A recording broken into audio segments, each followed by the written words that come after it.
वे खुद तो शीशे के घर में रहते हैं, लेकिन दूसरों के घरों में पत्थर मारना नहीं भूलते हैं। और इतना ही नहीं, बल्कि इन्होंने देश की जनता को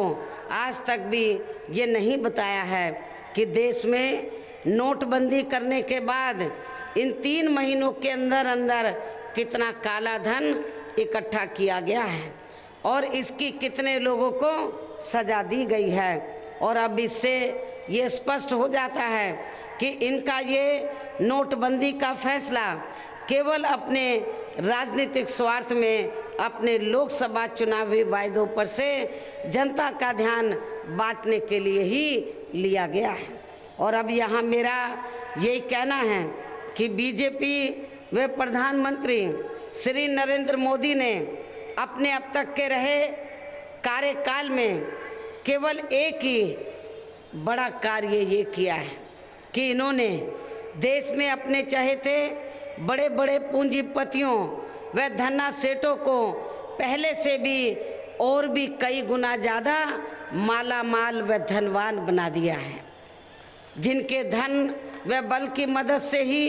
अब ये पार्टी केंद्र की तरह या उत्तर प्रदेश में भी सत्ता में आने के सपने देख रही है, जिसे आप लोगों को कतई भी पूरा नहीं होने देना है। सामाजिक क्षेत्र में भी केंद्र की वर्तमान भाजपा सरकार ने अपनी हीन व जातिवादी मानसिकता के चलते यहाँ विशेषकर देश के दलितों, आदिवासियों व अन्य पिछड़े वर्गों के लोगों का अधिकांश मामलों में पहले से भी काफ़ी ज़्यादा शोषण व उत्पीड़न आदि किया है। और अब ये सरकार बाबा साहब डॉक्टर अंबेडकर के अथक प्रयासों से इन वर्गों को भारतीय संविधान में मिले आरक्षण व अन्य और कानूनी अधिकारों को भी अपने आरएसएस के एजेंडे के मुताबिक चलकर ही इन्हें अंदर अंदर निष्प्रभावी बनाने में व ख़त्म करने की भी पूरी कोशिश में लगी हुई है। इसके साथ ही इन वर्गों को सरकारी नौकरियों में मिले पदोन्नति में आरक्षण को भी इन्होंने खासकर कांग्रेस व सपा की अंदरूनी मिली भगत से अभी तक भी प्रभावहीन ही बनाया हुआ है। और इतना ही नहीं, बल्कि इन वर्गों को प्राइवेट सेक्टर में आरक्षण देने की व्यवस्था किए बिना ही इन्होंने केंद्र व अपने भाजपा शासित राज्यों के भी ज़्यादातर कार्य प्राइवेट सेक्टर को ही देकर अब इन वर्गों का आरक्षण भी काफ़ी हद तक कम कर दिया है। इसके अलावा अब तो इन वर्गों के ऊपर आए दिन यहाँ हर स्तर पर अन्याय व अत्याचार भी बड़े पैमाने पर हो रहा है। और इस बात का हैदराबाद का दलित रोहित वेमुला कांड व गुजरात का दलित ऊना कांड खास उदाहरण है, जिसे पूरे देश के दलित वर्ग के लोग आसानी से भुलाने वाले नहीं हैं। और इससे अब बीजेपी के जातिवादी एवं दलित विरोधी होने का भी साफ पता चलता है। इसके साथ साथ यहाँ मैं अपने इन वर्गों के लोगों को सावधानी के तौर पर यह भी आगाह करना चाहती हूँ कि यदि इस चुनाव में किन्हीं कारणवश बीजेपी प्रदेश की सत्ता में आसीन हो जाती है, तो तब फिर ये पार्टी व इनकी केंद्र की सरकार अपने आरएसएस के एजेंडे के मुताबिक ही चलकर यहाँ मौका पाते ही या तो आपके पूरे आरक्षण को ख़त्म कर देगी या फिर इसे पूरे तौर से प्रभावहीन ही बना देगी। और ये सब खबरें हमें कुछ खास सूत्रों से सुनने के लिए भी मिल रही हैं। इसके साथ ही फिर यहाँ कितने और रोहित वेमुला कांड व दलित ऊना कांड आदि होंगे, तो इसका भी आप लोग खुद ही अंदाज़ा लगा सकते हैं। इसके अलावा यहाँ मैं आरक्षण को लेकर ये भी कहना चाहती हूँ कि हमारी पार्टी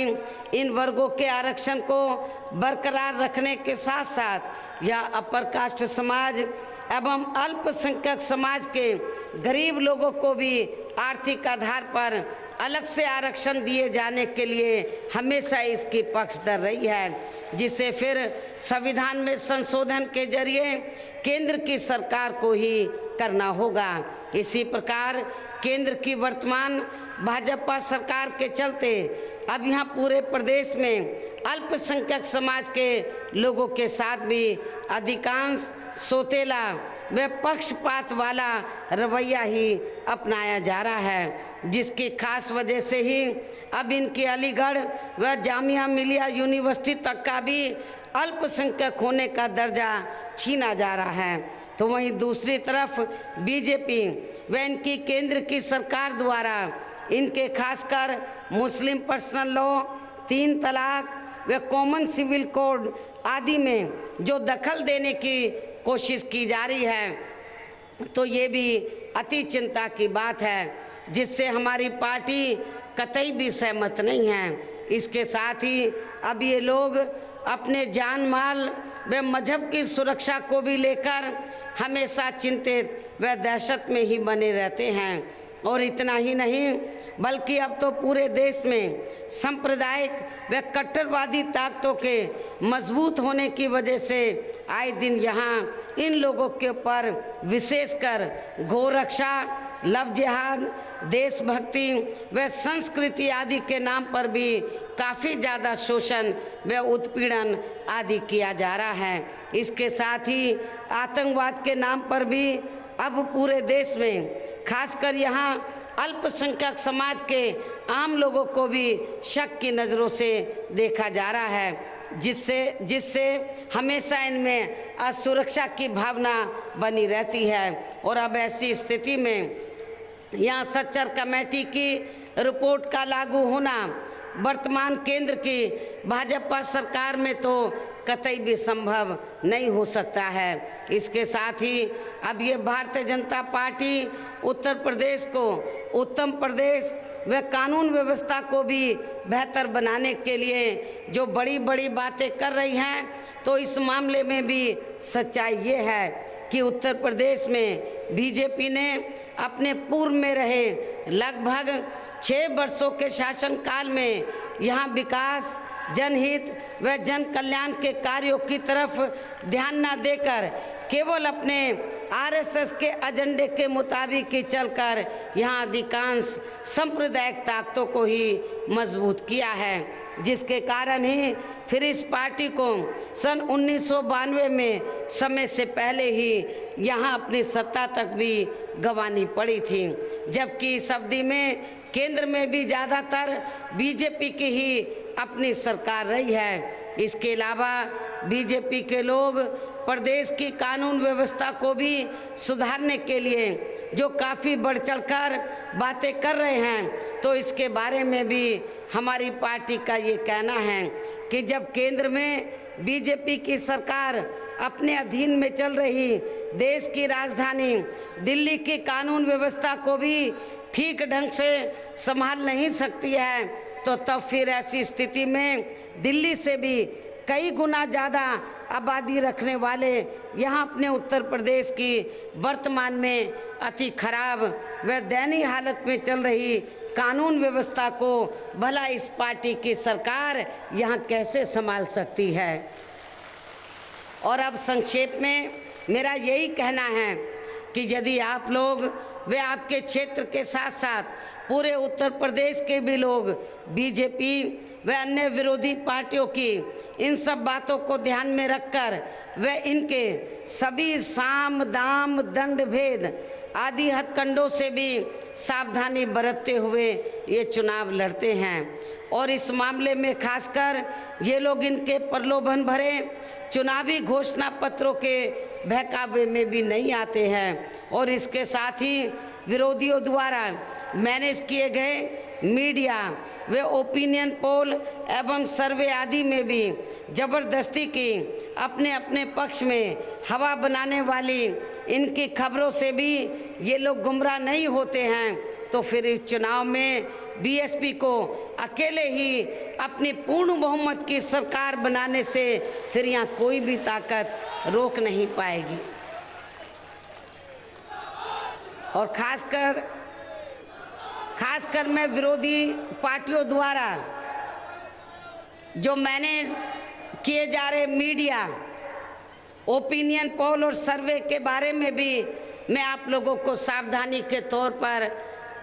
ये कहना चाहूँगी कि आप लोगों को ये मालूम है कि अभी हाल ही में कुछ दिन पहले विरोधी पार्टियों ने मीडिया को मैनेज करके और ओपिनियन पोल व सर्वे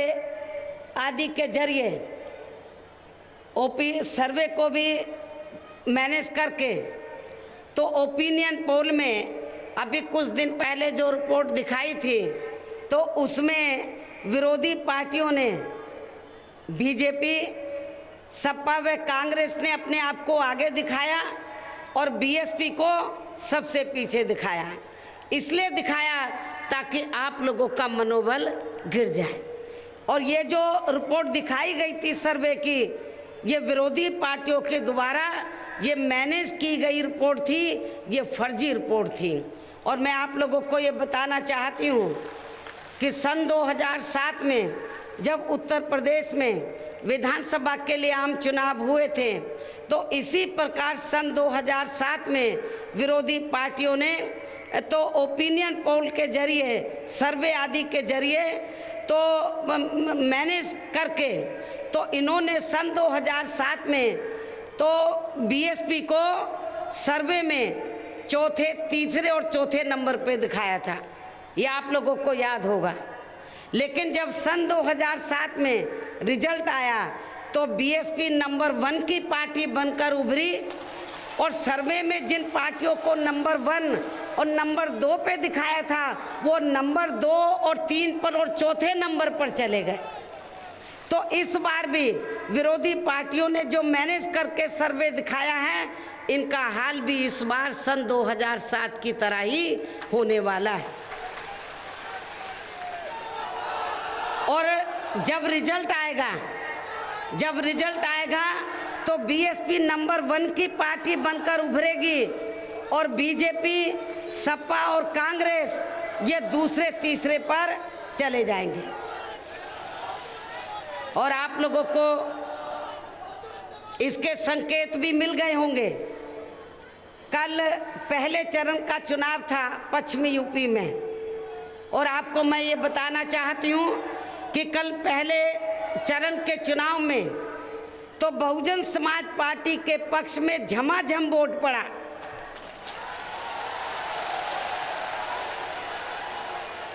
और पहले चरण में बीएसपी वहां पर काफी सीटें जीतने वाली है, नंबर 1 पर रहने वाली है।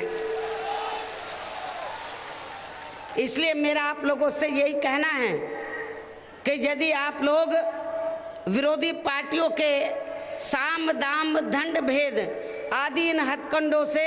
सावधानी बरतते हुए चुनाव लड़ते हैं तो फिर इस चुनाव में बीएसपी को अकेले ही अपनी पूर्ण बहुमत की सरकार बनाने से या कोई भी ताकत रोक नहीं पाएगी। और यदि इन सब मामलों में आप लोगों ने व प्रदेश की जनता ने सावधानी बरतने में थोड़ी सी भी चूक कर दी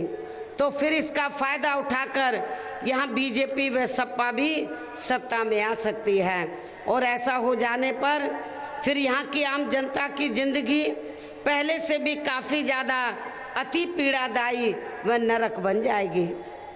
और सपा की सरकार के आते ही फिर यहाँ हर प्रकार के अपराध व जुल्म जाति पहले से भी कई गुना ज़्यादा बढ़ जाएंगे। और इस मामले में फिर यहाँ कितने और मुजफ्फरनगर, दादरी, बुलंदशहर व मथुरा आदि कांड होंगे, इसका भी इनके वर्तमान शासनकाल से काफ़ी कुछ अंदाज़ा लगाया जा सकता है। और यदि इस पार्टी के स्थान पर बीजेपी सत्ता में आ जाती है तो फिर प्रधानमंत्री व इनकी केंद्र की सरकार के लोग यहाँ नोटबंदी जैसे अनेकों और जन पीड़ादायी फैसले लेने के लिए और भी ज़्यादा आज़ाद व बेलगाम हो जाएंगे, जिससे फिर पूरे देश में या आम जनता का जीवन गुजर बसर करना काफ़ी ज़्यादा मुश्किल हो जाएगा। इसलिए इन सब बातों को ध्यान में रखकर अब इस चुनाव में आपको व प्रदेश की जनता को भी अपने हितों में यहाँ बीएसपी की अकेले ही अपनी पूर्ण बहुमत की सरकार बनानी होगी। हालांकि प्रदेश में अपनी पार्टी की अभी तक भी जितनी भी रिकॉर्ड तोड़ चुनावी रैलियां हुई हैं, जैसे आज आप लोगों की विशाल रैली हो रही है, तो उससे अब तक के यही शुभ संकेत मिल रहे हैं कि अब इस चुनाव में बीएसपी की अकेले ही अपनी पूर्ण बहुमत की सरकार बनने के लिए जा रही है, जिसे बीजेपी ने अंदर अंदर स्वीकार भी कर लिया है। और अब बीजेपी यहाँ वास्तव में सपा व कांग्रेस गठबंधन से सपा व कांग्रेस गठबंधन से